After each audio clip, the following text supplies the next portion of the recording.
Hello, and welcome to another edition of What Does the Giraffe Say Media with me, Kathleen Retourne. We're an organisation that aims to connect people with conservation and animal welfare by holding live interviews on social media. Today, I am super excited to be joined by Tim and Jan from Animal Defenders International. So before we get going, if I could ask you both to tell us a little bit about yourself and how the organisation began. Okay, shall I go first? So for me, I started getting interested in animal rights in about the mid-1970s.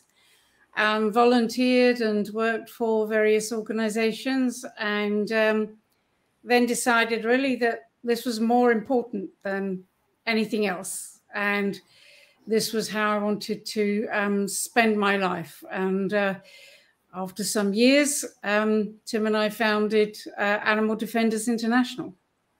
And I think one of the things we wanted to do was take the animal rights and conservation message worldwide, but we also wanted to put into practice the kind of ADI philosophy, which is start to finish campaigning, to go undercover, to expose things, to then campaign on the streets and in congresses, to try and secure laws.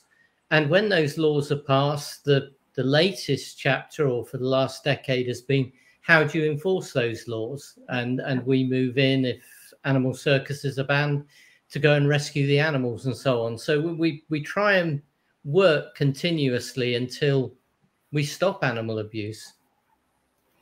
I mean, was this something that you previously did you have experience that bring into that? Well, I suppose we were lucky that we both enjoyed writing. We liked writing copy. We were both involved in publications, and so that it kind of grew from there. And we knew what our message wanted to be. And as Tim said, it was a question of breaking down how campaigns work. How do we approach governments? How the public? How do we get change? And putting together certainly the videos from the investigations, but also publications, persuading people. There's a lot. We've always had science colleagues on board to look at the scientific side of things like animal experiments, what can be done instead, and really covering all of those issues. We brought together really the investigations, the political and scientific arguments, the proposals for legislation. It was bringing all that together to bring about real change. And we were both photographers too, so we were both comfortable going into places to expose them and taking pictures in the animal dealers, the circuses, the laboratories and so on. And really there's no sort of training course for being an animal rights activist or a rescuer or whatever, apart from go out and do it and bring in the people who have the expertise and learn from others, and move forward carefully, learning what you do. I think we'll go into that a little bit more detail as we're talking. A big thing that you've been talking about, it's been all over the media, is the latest rescue you've had is Reuben, the lion. Can you tell us a little bit about his story and how he's doing now? Absolutely. Well, Reuben was in Armenia in a privately owned zoo. And when the owner died, the family wanted to close the zoo. All of the other animals, including other lions, were rescued.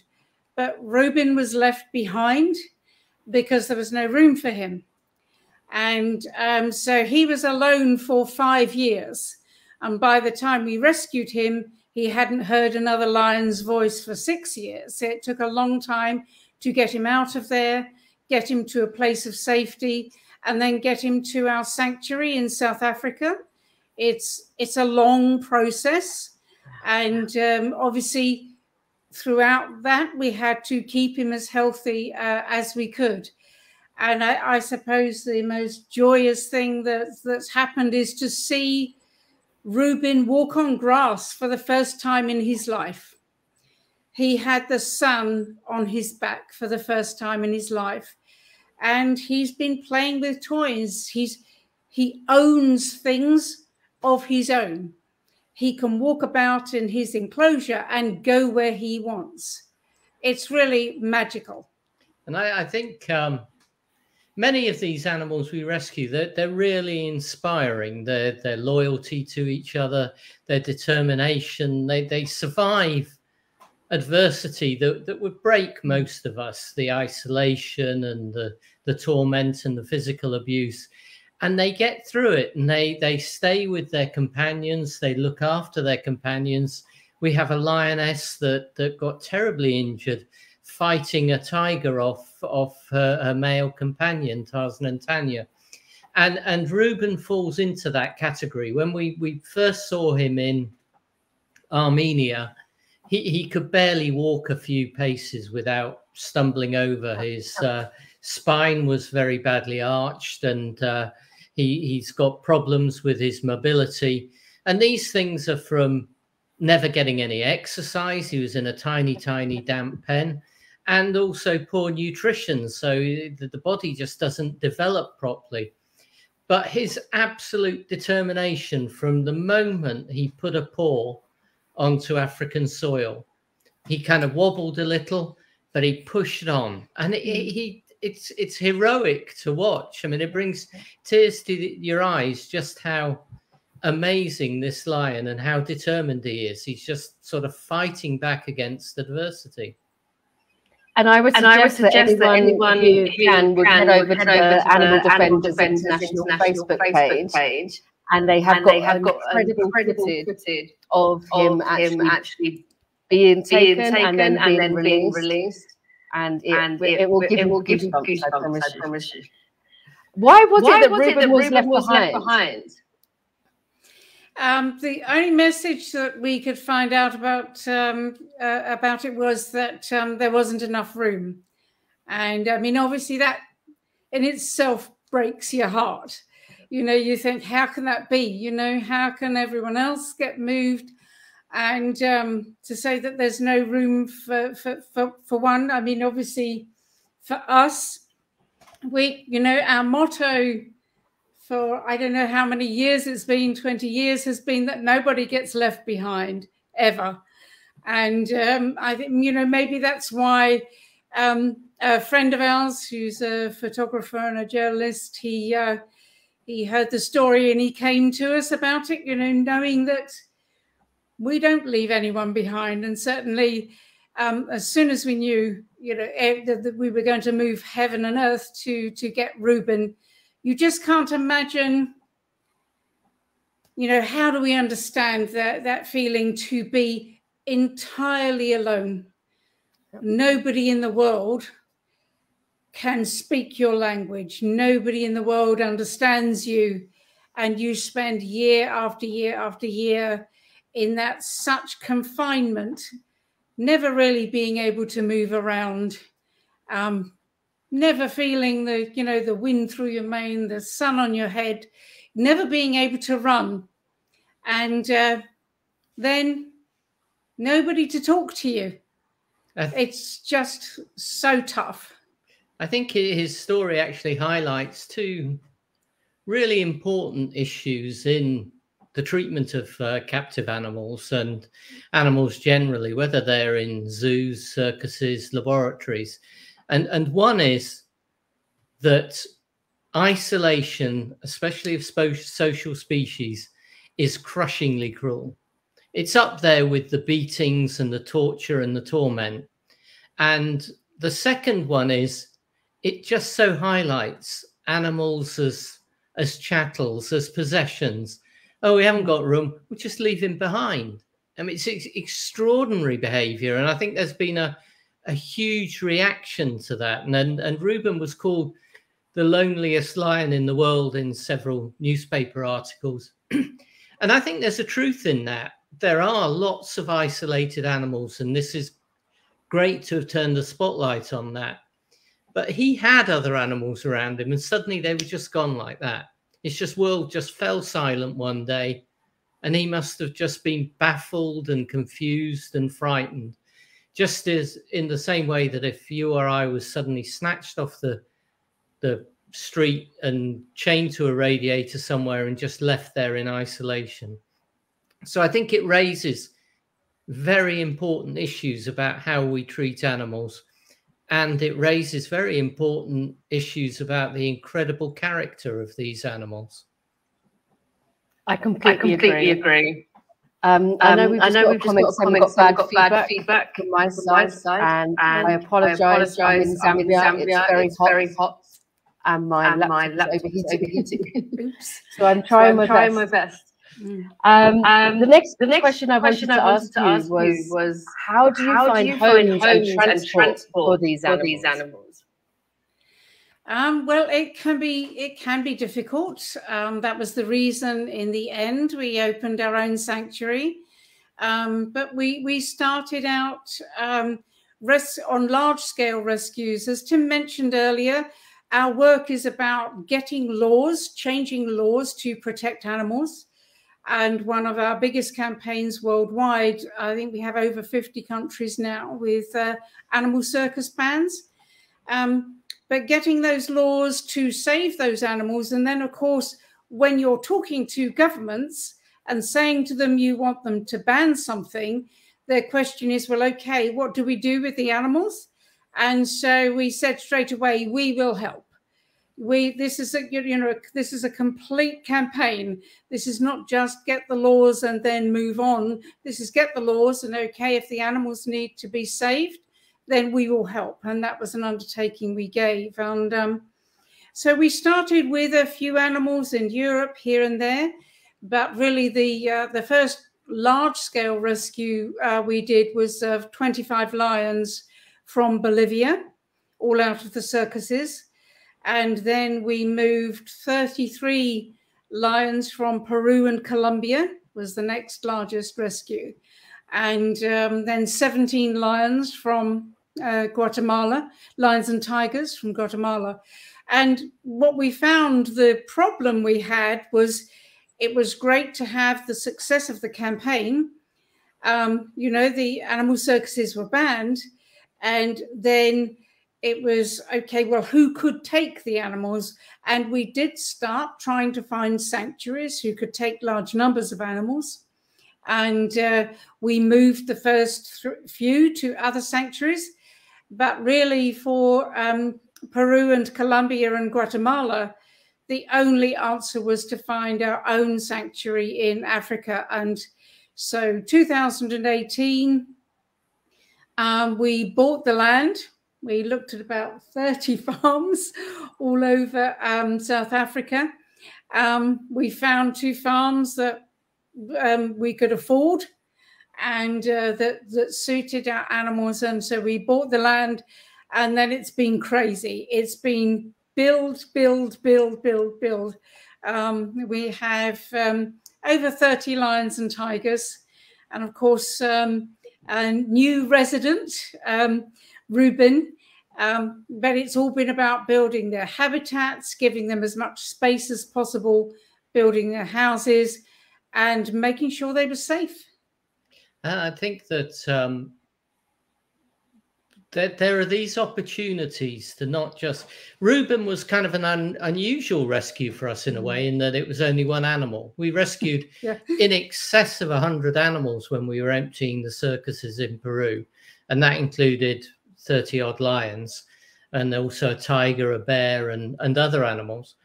But there are these opportunities where you can actually empty the cages and eliminate the suffering. And I think it's important for animal protection groups like ADI to not just be exposing this abuse, but also try and offer the solutions. So in animal experimentation, that might be replacements to animal experiments, showing the flaws in experiments and that there's better ways. And as these laws are enforced, banning animals in circuses, saving those animals and closing them down. And in many ways, the huge challenge for the next few decades are how do we enforce laws? It's not that ivory is not illegal. It's just it needs to be better enforced.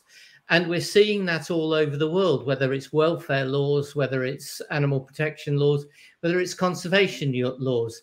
And I think it's important for groups like ADI to play a part in that.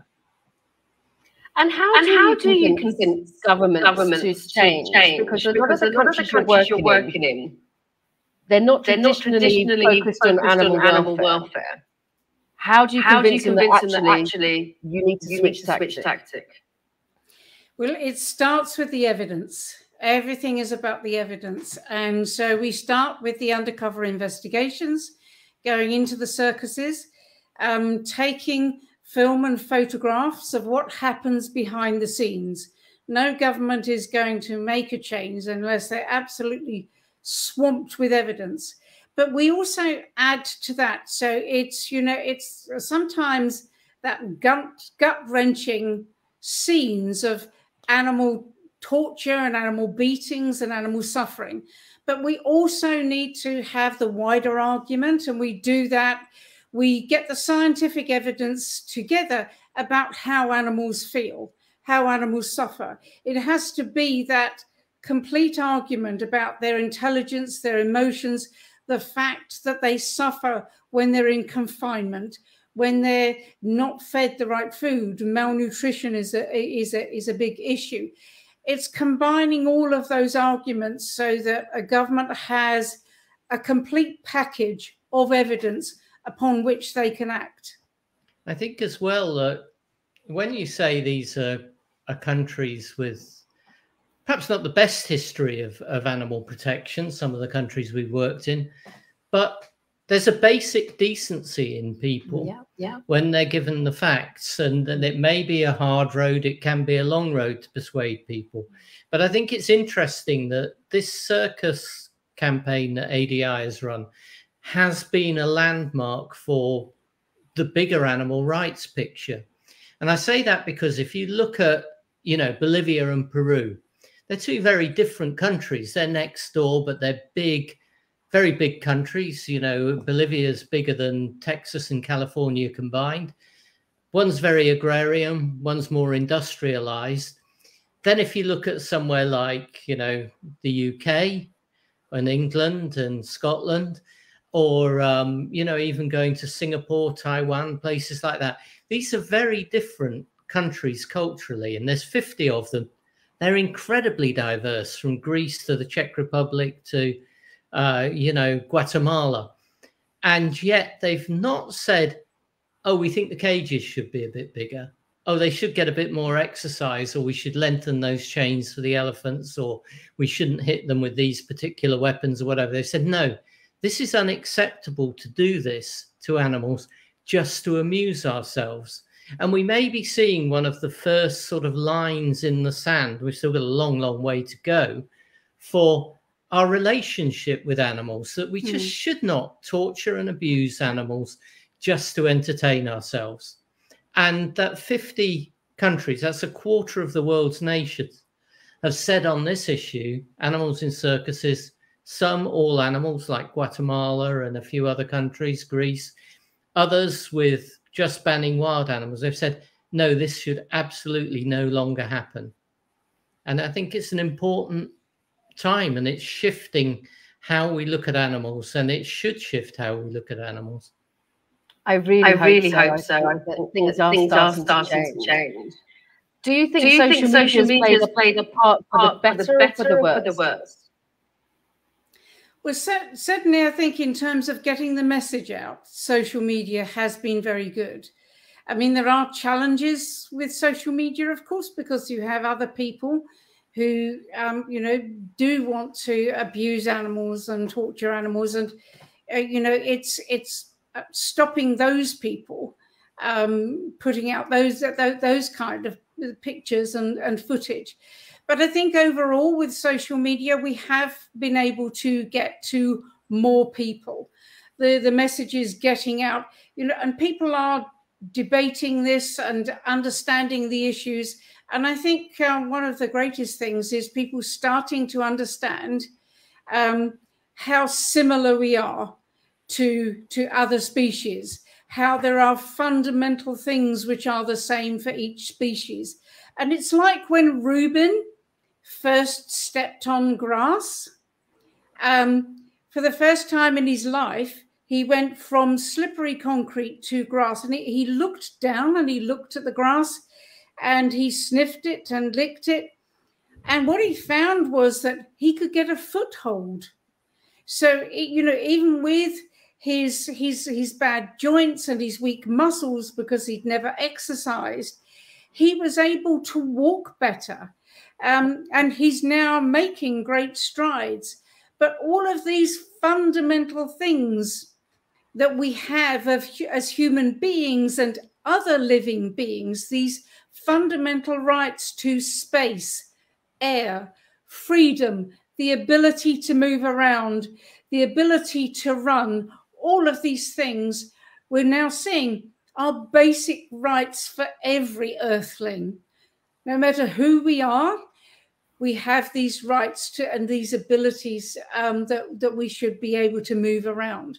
And I think that that's what's getting through to people, and certainly getting more information out to people is helping with that.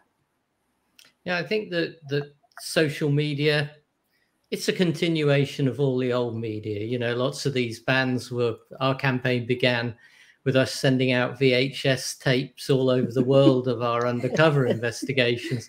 And it created a huge shift, the hundreds of tapes we sent out.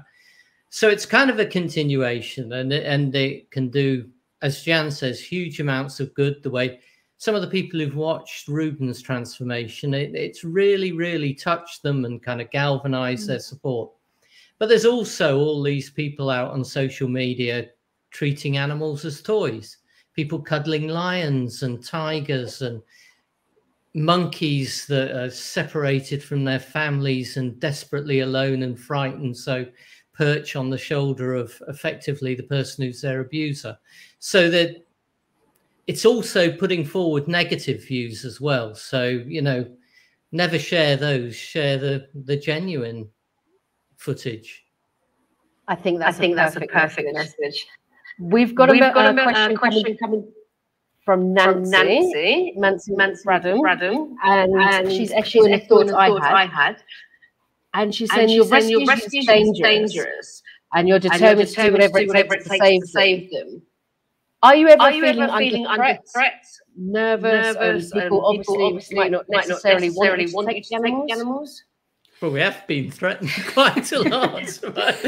But you know, the way we see it is, you know, those people are bullies.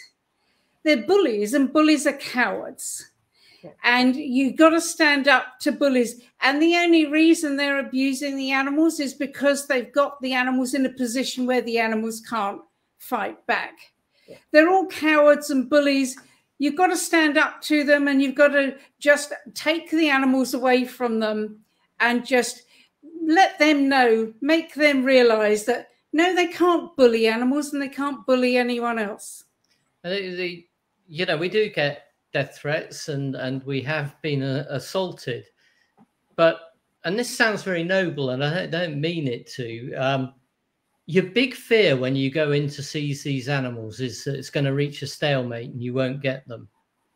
And there are times, some of these seizures we go in, and we've sometimes got quite a small team, sometimes half a dozen of us, and it can last for 8-9 hours with, you know, people facing off with the riot police and stuff like that.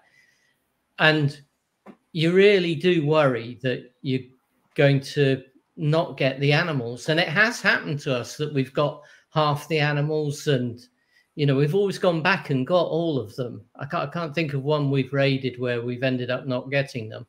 But that's kind of soul destroying when we raided a circus in Cusco, Peru, and there was a big standoff, and it went on all day. It began at 8 o'clock in the morning and finished after 10 p.m. at night. And we got 3 lions, but they separated the cubs from the mother, and they kept a little monkey called Pepe, and we had to go. The police said, you can't get them, you got to go. So we met with the police the next day, and we were saying, well, can't we get some sort of court order? And they said, no, it's going to take weeks. And we drove back over the Andes to our base, which was, well, about 21 hours away. So it wasn't like we had this long, tiring journey where we were thinking we've left half these animals behind. And then as we got back to Lima, the circus had this great idea that it would put the animals back in the ring, and it would get this great big male called Smith to jump over a member of the audience. And Smith is not the lioness that Smith loved had been confiscated by ourselves, and so they put them in. This woman came out of the audience who was a teacher, and Smith just leapt on her, dragged her round and round the room. The circus had brought the TV cameras in because he thought it was going to be so cool to show what a great show it was after these animal rights people had taken half their animals. And we did loads of media, and there was people saying, you've got to kill that lion, he's attacked a person. The woman was okay, actually. She had a big thick coat on, and it saved her life. But we spoke to the minister, and we said the only one that didn't want to be in the ring was the lion. You can't kill him. We should have got him 3 days ago. We went back, we got all of the animals, we reunited the cubs with their mother, and all those animals live at the ADI Wildlife Sanctuary, South Africa. They crossed the world and went home. That's absolutely fantastic. Are there any rescue stories that you have that particularly stand out for you? They really do all have something special, I suppose. The race in Bolivia, I suppose the getting the 25 lions in Bolivia, the circuses had got together and had a plan that if they all defied the government, they could somehow get the law rescinded. And so it absolutely became a chase over the whole country. We went to, I think it was something like 10 or 11 days, and we had to get everyone. So I think the wildlife officials there also were very determined. That really helps, you know, to have, yeah. Bolivia was amazing because no one had ever done anything like that. This was a remote country. We weren't based there. So we had to build, all of the facilities had to be built as we needed them. We've rescued some lions today, build a cage for them quickly till we can get them flown out. And we just had a fantastic team on that operation. In fact, the same team has worked in Peru, Colombia, and Guatemala since. But in 7 days, we raided 7 circuses, which was just extraordinary speed. You know, Jan led one team, I led the other, and we caught them nearly all by surprise. There was one pretty nasty confrontation, and then one circus slipped through the net, and it just kept moving, and we couldn't get to it. And we put in one of our team, Gabbo, as a clown. He went and joined the circus as a clown. So we were getting updates wherever they were. And we finally arrived in this town where we knew they were, a tiny place. It was actually up in those remote hills and mountains where Che Guevara had his hideout. So really remote. And we moved in at night. We arrived at about 1 o'clock in the morning. We slipped into the hotel and we raided them the next day.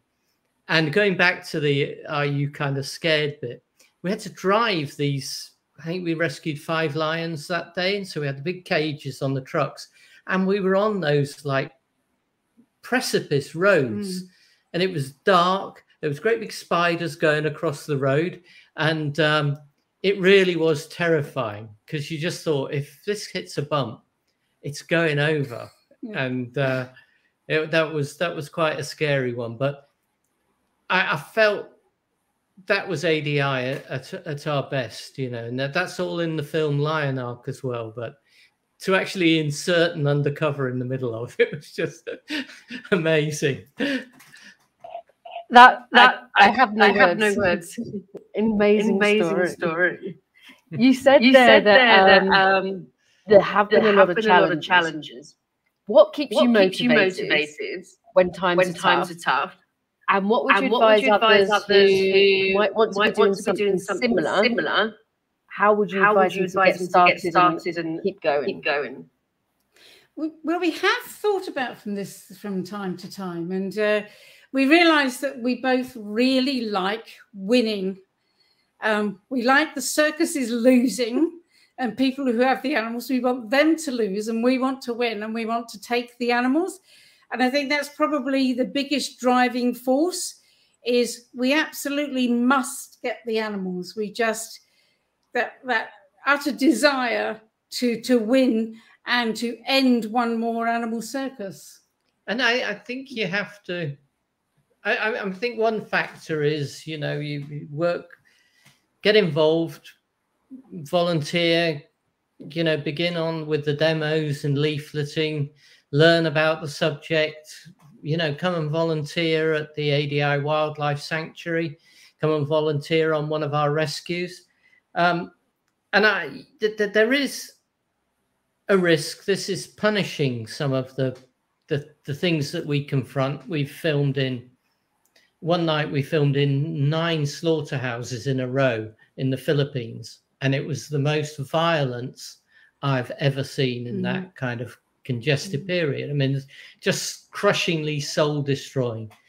And what you have to do is know that you can make a difference. And some people start to feel they can't, but we're testament to the fact that you can. You know, laws in countries like Peru, Bolivia, Colombia, and there's that. And then take the good moments, the victories, and grab them with both hands. When you see Reuben step out of that crate and wobble, but keep himself upright and keep going, I mean, that's going to keep me going through some dark times in future. I know that. I think of a bear we rescued in Peru, and we released her back in the forest in one of our habitats, and she'd been through hell, this bear. And she just marveled at it. And she went through and she was watching butterflies float by with marvel and picking leaves off trees and tasting them. And she'd been snatched from the forest as a baby, and she was way over 20, maybe almost 30 by then.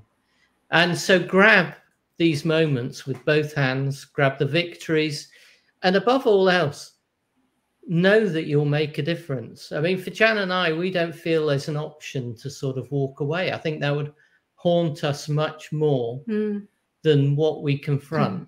I don't think we would sort of just go away and lie on a beach somewhere and think, oh, it's great, it's all over, I don't have to think about it anymore. So knowing you're making a difference is a big thing.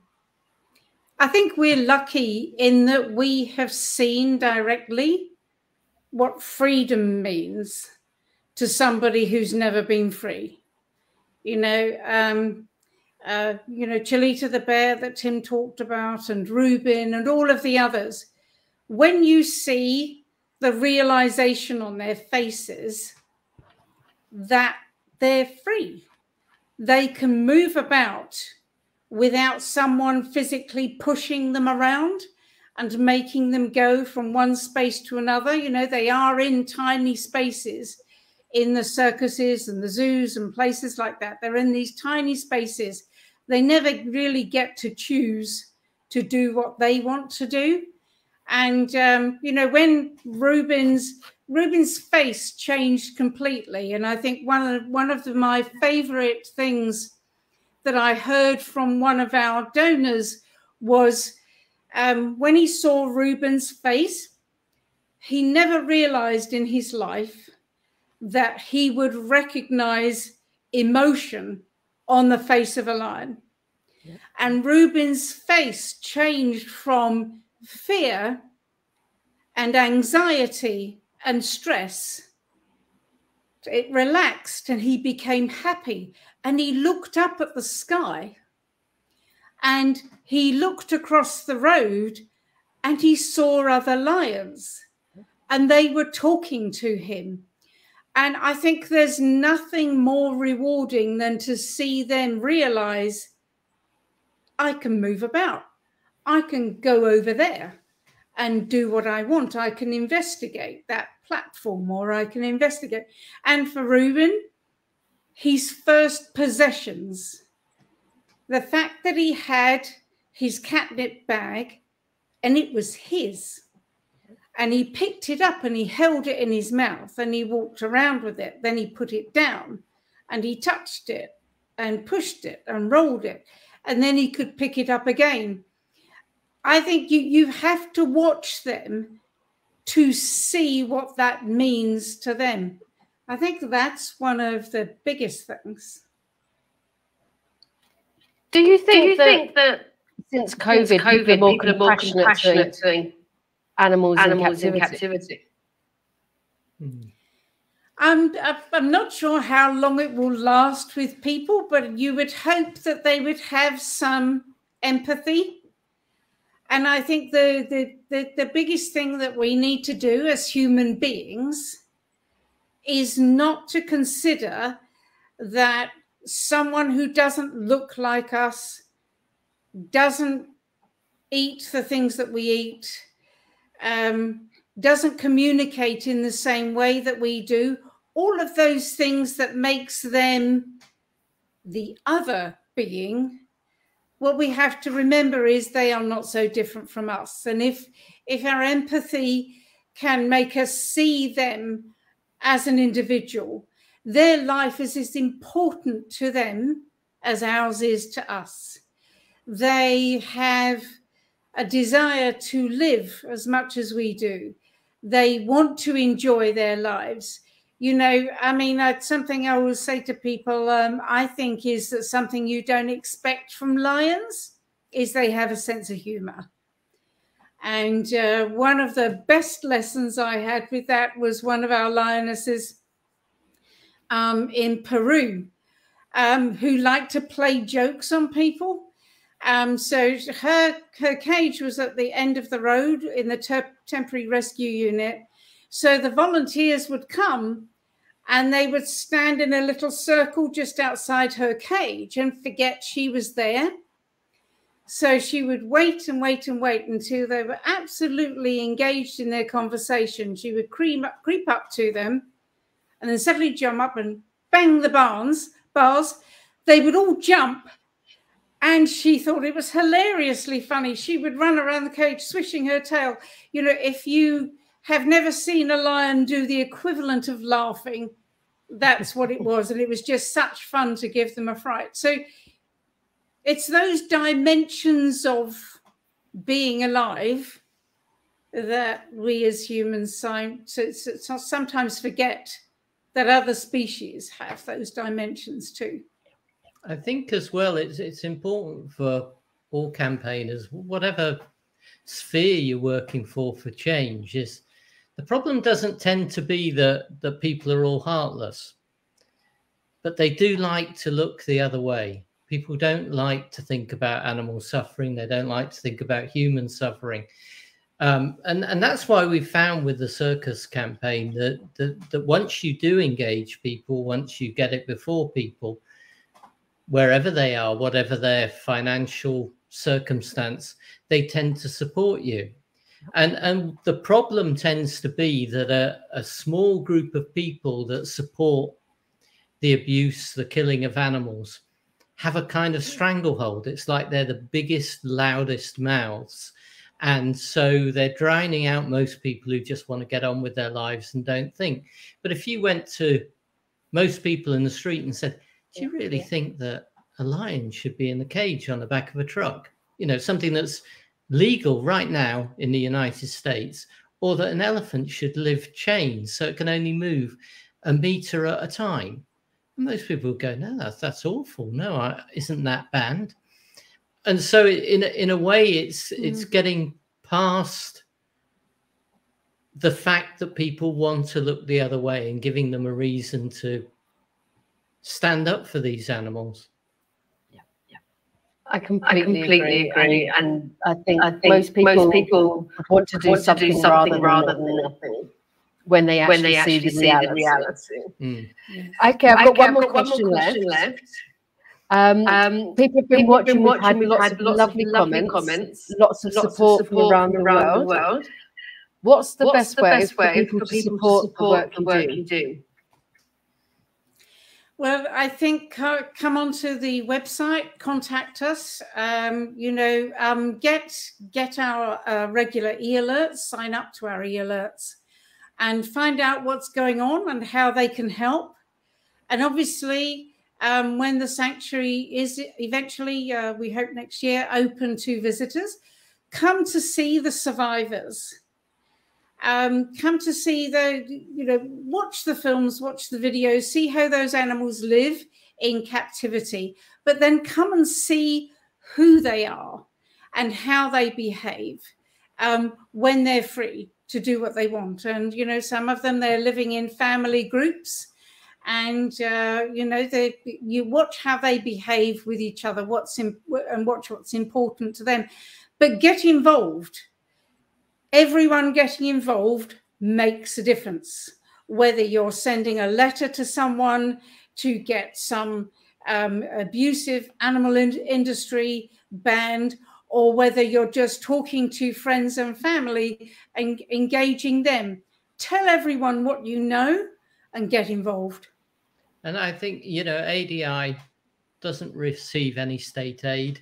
We go and help these governments. They're in places where there is no budget for the welfare of animals. So we rely entirely on donations. And some people think, oh, well, I don't have much. What difference does my £5, my $5 make? Well, it makes all the difference. If everyone watching today just gave us the price of a cup of coffee, that's probably a couple of giant catnip bags for Reuben. You've made his day. You've absolutely given him joy. And there's other things too. And so all of that adds up and makes a difference. And I know when we go out and we do talks and things like that, and people say, oh, well, I've written to my member of Congress, my member of Parliament or whatever, and they're not interested. But that's how it begins everywhere. And it doesn't take just one letter. You're going to have to write loads. And you're going to have to make phone calls, and you're going to have to turn up on their doorstep. But then it does make a difference. Entire countries are getting emptied of circus animals. We're taking them all. We're emptying every single cage. So when you make those calls, send those emails, it really does make a difference. It's not instant, but it will make a difference. So go on ADI's Facebook page. It's Animal Defenders International. Follow us. Enjoy the fun videos of the rescued animals, but also do the action calls. Write to people. Get on our e-alert list. Participate. Change the world for animals. I think that's a great message. It's like you don't have to have a lot of money. Simply your signature can do an awful lot to change the lives of these animals. Absolutely. Thank you both so much. Really appreciated it. I know, as I said, we've had wonderful support and comments. If you read back into the comments, there's links there for you to commit, and you can see the different pages to either donate or follow their Facebook pages. Anything else you'd like to say before we say goodbye? I think the most important thing for people to remember is how, for an individual like Reuben, he came from a terrible life where, in the end, nobody cared whether he lived or died. We were very lucky to hear about him and to be able to encourage people and to change his life. We have the power to do that. All of us together, we have the power to do that. All you have to do is get involved and help us save the next animals. You know, there are hundreds of animals around the world who need us. Let's go get them. I think that sums it up nicely. I do as well. So thank you so much, everyone. Thank you for joining us. And from me, enjoy the rest of the day. Thanks very much. Thank you. Bye.